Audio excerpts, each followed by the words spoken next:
Video ini akan ngebahas rekomendasi laptop tipis dan ringan di harga 10-15 jutaan buat bulan Agustus sampai September 2026. Dan akan ada 5 laptop yang kita bahas yang menarik-menarik ya, karena ada laptop yang harganya di 10 jutaan tapi sudah hadir dengan Core i9. Ada juga laptop dari brand sebelah alias dari Apple kegigit itu. Dan juga ada laptop yang layarnya sudah OLED. Nah, pastikan kalian simak videonya ya, atau gunakan chapter yang udah kita sediakan untuk memilih laptop yang tepat. Sip, langsung aja kita mulai dari laptop yang pertama.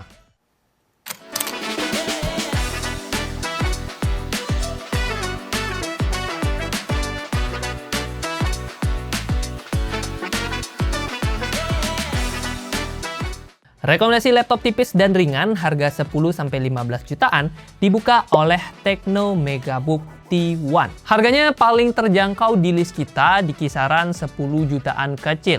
Tapi performanya bisa mendapatkan ranking 2 dibandingkan 5 laptop yang kita bahas di video ini. Semua ini berkat dapur pacu yang sudah menggunakan Intel Core i9 13900HK dengan 14 core dan 20 thread. CPU kencang ini ditemani oleh grafis Intel Iris Xe, RAM 16GB LPDDR4X yang udah dual channel, dan juga SSD yang tergolong lega ya di 512GB NVMe Gen 3. Nah, dengan kombinasi tersebut, Megabook T1 bisa dapetin skor 11 ribuan poin di Cinebench R23, yang mana ini skor tertinggi kedua di list video kita. Sementara skor grafisnya ya masih standar sih di 4.400-an poin.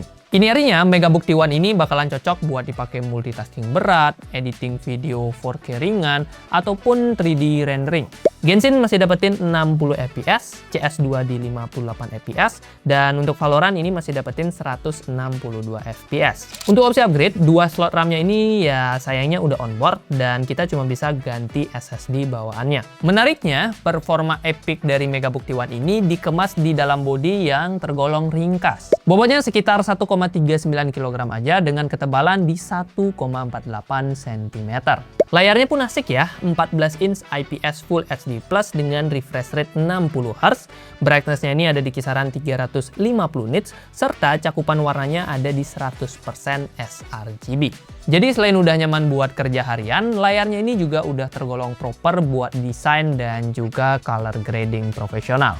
Baterainya juga proper banget, 75 Wh yang bisa dipakai kerja hingga 10 jam. Portnya sendiri juga lengkap ya, ada 2 USB-C, HDMI 1.4 hingga micro SD card reader.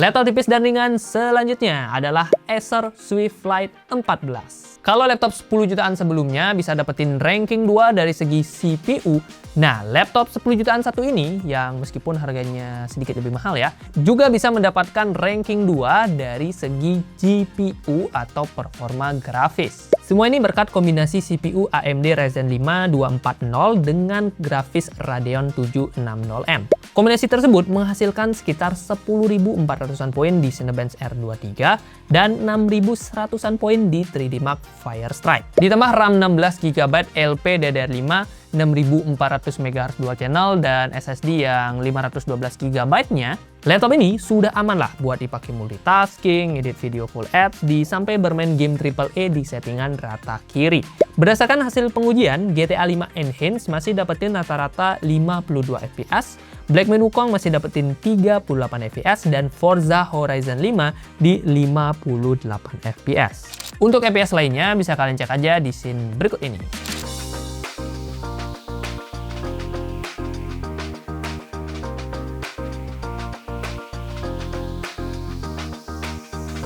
Selain performa, bobot dari Swift Lite 14 ini juga menarik cuy. Tergolong ringan banget di kisaran 1,01 kg dengan ketebalan 1,54 cm. Udah enak lah buat dibawa kuliah ataupun buat dipakai kerja dari mana aja. Acer Swift Lite 14 membawa layar IPS 14 inch Full HD Plus dengan refresh rate 60Hz dan brightness-nya di 300 nits. Secara ketajaman dia tentunya udah cukup buat kerja harian, tapi cakupan warnanya ini ya hanya sekitar 47,9% sRGB.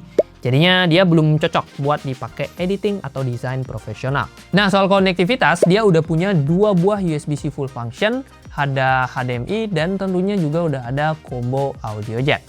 Listnya ada di sini. Baterainya berkapasitas 50 Wh dengan estimasi pemakaian ini kisaran di 8 jam untuk pemakaian ringan. Sayangnya, RAM-nya ini onboard dan SSD-nya cuma bisa kita ganti.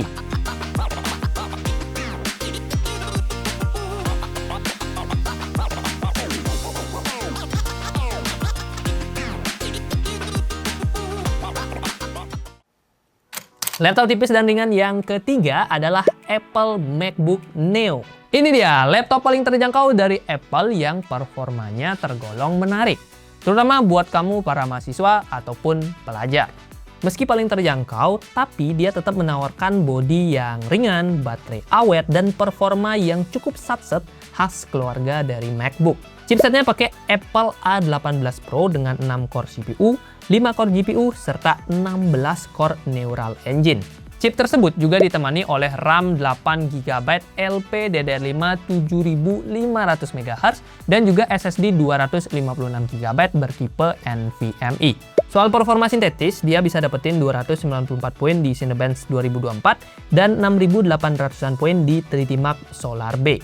Dalam penggunaan nyata, performanya ini udah nyaman kok buat dipakai kerja di Google Doc, Google Sheet, browsing dengan banyak aplikasi, tab, editing foto, sampai editing video ringan. Selain itu, efisiensi chipnya ini juga bikin performanya jadi stabil ya.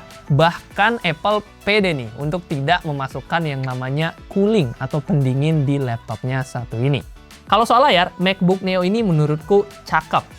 Panelnya IPS 13 inch dengan resolusi 2,5K, refresh rate-nya ya masih standar sih di 60Hz, dan brightness-nya lumayan banget di 500 nits. Secara tampilan, layarnya ini tentu udah tergolong tajam, cukup terang, dan udah enak lah buat dipakai nonton ataupun kerja harian. Buat dibawa-bawa juga enak ya, karena bobotnya cukup ringan di 1,23 kg dengan ketebalan yang cuma 1,27 cm. Sementara itu, baterai 36,5 Wh-nya juga mampu bertahan kisaran 11 jam buat dipakai browsing dan ngerjain tugas. Sayangnya, kalau kita ngomongin port, ya ciri khas MacBook ya, ini terbatas banget guys. Cuma ada satu buah USB-C Gen 2 full function, satu USB-C 2.0, dan combo audio jack. Ini mah ciri khas MacBook ya, yang apa-apa perlu dongle. Jadi nikmati aja ya Pak. Selain itu, RAM dan SSD-nya juga udah onboard. Ya, emang nggak ada ceritanya sih MacBook bisa upgrade. Itu udah rahasia umum nggak sih?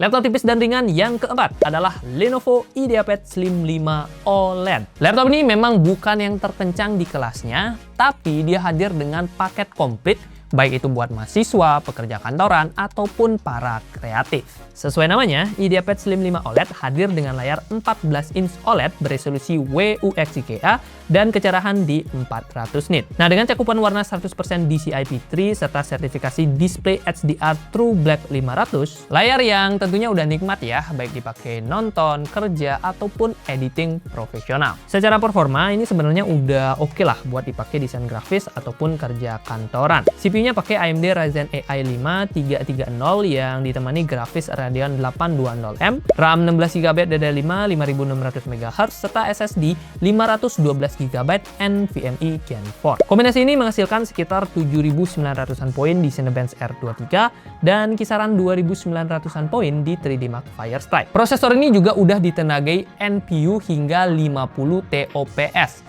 yang membuatnya jadi lebih handal buat menjalankan berbagai tugas yang berbasis AI. Mau main game juga bisa, meskipun ya tipis-tipis saja. Genshin masih dapetin rata-rata 39 fps, Valorant masih tembus 140 fps, dan Black Myth Wukong ini agak pas-pasan sih ya, di 28 fps.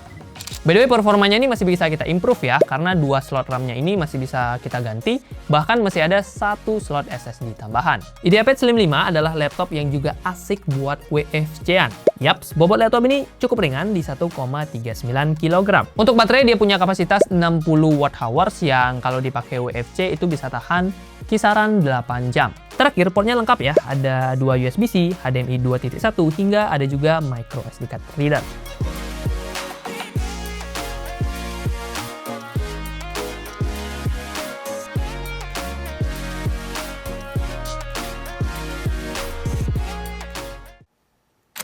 Laptop tipis dan ringan 10-15 jutaan yang terakhir adalah Acer Swift Air. Harganya pas di 15 juta dan bisa dibilang laptop ini adalah upgrade-nya dari si laptop nomor 4 tadi. Pasalnya dia sama-sama pakai layar OLED, tapi Swift Air ini punya performa yang lebih kencang dan bobotnya juga lebih enteng cuy.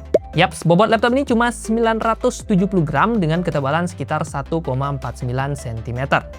Jelas, laptop ini bakal sangat nyaman buat dibawa kuliah, meeting, ataupun WFC. Baterainya pun udah kuat diajak seharian, bahkan lebih ya. Karena dari pengujian dia bisa tahan buat nonton YouTube gitu, streaming, hingga 11 jam.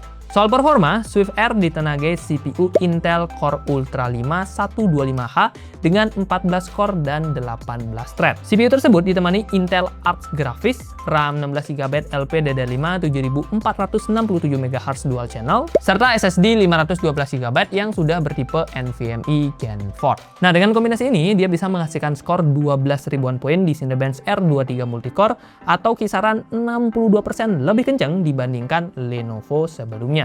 Skor grafisnya juga jadi yang terkencang di list kita kali ini, sekitar 8.200-an poin. Jadi mau dipakai multitasking berat, editing video 4K, ataupun bermain game AAA di settingan rata kiri, laptop ini udah bisa dihandalkan. Kita masih bisa mainin game seperti Valorant, Genshin, Shadow of the Tomb Raider, ataupun GTA 5 Enhanced. Untuk opsi upgrade, ini sayangnya RAM-nya onboard dan SSD-nya cuma bisa kita ganti. Lanjut ke bagian layar. Acer Swift Air membawa panel OLED 14 inch Full HD Plus dengan cakupan warna 100% sRGB dan brightness-nya di 300 nits. Kualitas warna dan kontrasnya ini tentu udah enak banget lah, baik itu dipakai nonton film ataupun dipakai cari cuan lewat editing. Soal konektivitas, tersedia 2 buah USB-C full function, HDMI 1.4 hingga micro SD card reader.